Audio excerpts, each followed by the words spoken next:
But एक lower middle class के लिए, एक मिडिल क्लास के लिए वही सबसे अमीर आदमी है ना हमारे नज़रों में। तो हर आदमी चाहता है कि वो उसके जैसा अमीर बने। तो पर वो कैसे बने, वो स्ट्रगल जो है वो क्या रास्ता है, बट स्ट्रगल से गुजरना बहुत कम लोग चाहते हैं। Hi, this is Deepika Singh and you are watching me on tele reporter. जी, मुझे बहुत अच्छा लगा जब रोहित ने जब पूरी स्टोरी लिखी और मुझे सुनाई। स्पेशली मैं तभी सुन रही थी जब महेंद्र दत्ता जी को रोहित सुना रहे थे, क्योंकि काफ़ी सारे ड्राफ्ट बनते थे, फिर वो हट जाते थे, तो रोहित थोड़ा थोड़ा बताते थे। फिर मैं बट टच में रहती थी, बट नहीं भी रहती थी, तो रोज़ तो नहीं। वो बहुत 2 साल से इस पर बहुत काम कर रहे हैं, बहुत 2-2.5 साल से इनफैक्ट।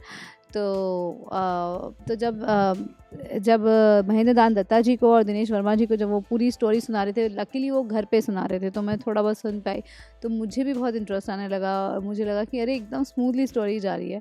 तो टचवुड बहुत ही अच्छा उन्होंने स्क्रीन प्ले और स्टोरी को रखा है। तो सिर्फ ऐसा नहीं लगता कि आप सिर्फ कुछ सुन रहे हैं, उसमें इतने अच्छे डायलॉग्स हैं, हंसी मजाक की, आपको इंटरेस्टिंग लगता है, आपको मज़ा आता है सुनने में और देखने में। तो तब जब मुझे दिनेश वर्मा, रोहित की मैं फ़र्स्ट चॉइस थी ही, बट मैं थोड़ा सेफ प्ले करना चाहती थी और मैं चाहती थी कि मेरी अर्निंग चालू रहे, मैं टेलीविज़न करती रहूं और रोहित किसी और अच्छी हीरोइन मिल ही जाएगी, there are so many good actors. But तो महेंद्र दत्ता जी और दिनेश वर्मा जी ने मुझे बोला कि आप करिए, ये करना चाहती हैं रोल। और रोहित की तो मैंने बताया कि चॉइस थी मैं, तब मुझे थोड़ा कॉन्फिडेंस आने लगा। फिर उसके बाद जब सारे एक्टर्स आ गए और सबने यस कहना शुरू किया, मतलब ऑल्दो रोहित ने बहुत एक्टर्स को अप्रोच किया, काफ़ी उन्हें मना भी किया, और तुषार ने जब हाँ कहा तो हमें बहुत एक पॉजिटिव चीज़ आई कि चलो अब शायद हमारी फिल्म फ्लोर पे जाएगी। तो तुषार के बाद सभी, रघुवीर सर ने, रविंदर सर ने, तो बहुत हमारे लिए बहुत बड़ी बात थी।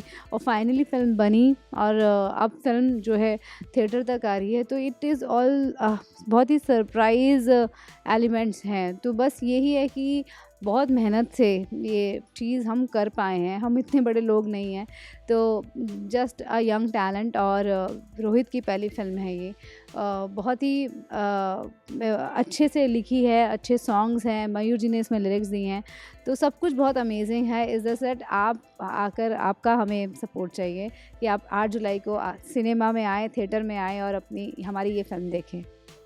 नहीं, मैं शुरू से करती आई हूँ, ऐसी बात नहीं है, बिकॉज़ मैं शुरू से एक रिस्पॉन्सिबल डॉटर हूँ। बट हाँ, इस फिल्म के ज़रिए जब ट्रेलर का इतना अच्छा रिस्पॉन्स आया, तो ये बात मैं आज आपके सामने भी कॉन्फिडेंस के साथ बोल पा रही हूँ कि yes, I am help my parents, चाहे वो फाइनेंशियली हो, चाहे वो टाइम हो, चाहे वो डिसीजन में हो, तो I am always there. But हर किसी लड़की को ये अपॉर्चुनिटी नहीं मिल पाती, इतना सपोर्ट उसके हस्बैंड से नहीं मिल पाता है, तो वो एक चीज़ है। तो क्या मौसमी को भी वो सपोर्ट मिलेगा, उसकी सिचुएशंस कैसी होंगी, उन सब चीज़ों को लेकर, और क्या ये चीज़ सही है या गलत है, ये सब आपको फिल्म देखने के बाद पता चलेगा। बहुत डिफ़िकल्ट, आई थिंक बहुत टफ, बट मैंने उनको पता था कि why I am saying no. वो उनकी हेल्प करने के लिए मेरा यही था कि किचन हमारी चालू रहनी चाहिए। तो अगर रोहित ये फिल्म करना चाहते हैं, तो मैं एक अच्छे बैकबोन बन के रहूँ,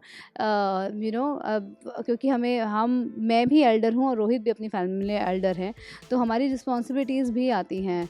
तो मैं चाह रही थी कि किसी तरह से मैं काम करती रहूँ तो फिनेंशियली हमारा चलता रहे। बट टचवुड अभी तक 2 सालों से हमारी सेविंग्स अच्छा चल रही हैं, because we try to save more. तो वो जो पुरानी सेविंग्स हैं, बट हमें ये भी लगा कि कि अब हमें कुछ करना चाहिए जो हम करना चाहते हैं। रोहित का ये डिसीजन था और रोहित का सपोर्ट है, इसलिए मैं ये फिल्म कर पाई एक्चुअली।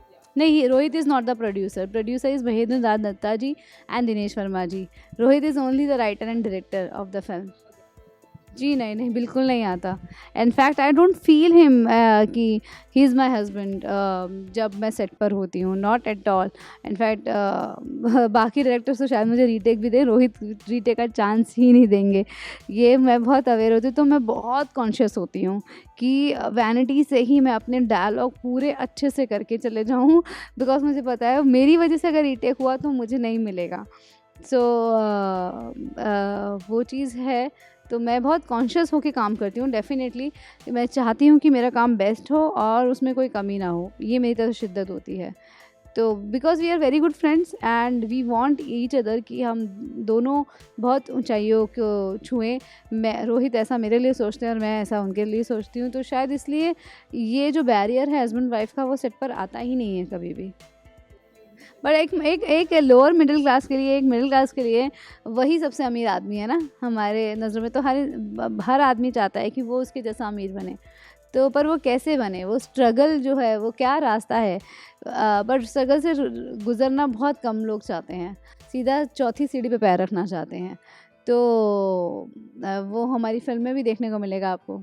अगर टाइम रहा तो डेफिनेटली करूँगी। There is no for any work, is just that कि इन बिटवीन मुझे टाइम होना चाहिए। बट हाँ, मेरी ख्वाहिश ये रहेगी कि मुझे एक्टिंग का काम मिले, वो मेरी फ़र्स्ट चॉइस रहेगी।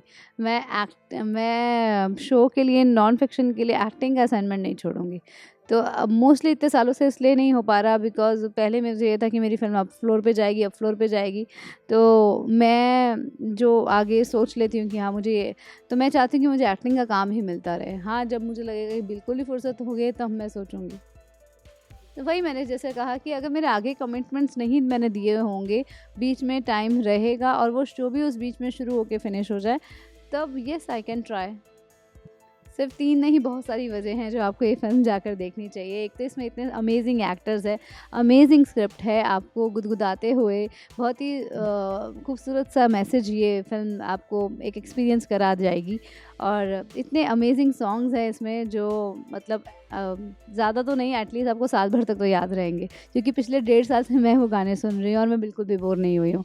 तो डेफिनेटली इतने अमेजिंग लिरिक्स हैं और इतने अच्छे गाने हैं कि आपको याद रह जाएंगे। और या मैं मिलूँगी आपको इसमें, तुषार मिलेंगे, अमेजिंग एक्टर्स मिलेंगे और सब ने बेहतरीन काम किया है। तो मुझे लगता है कि ये फिल्म पैसा वसूल तो होगी। Thank you.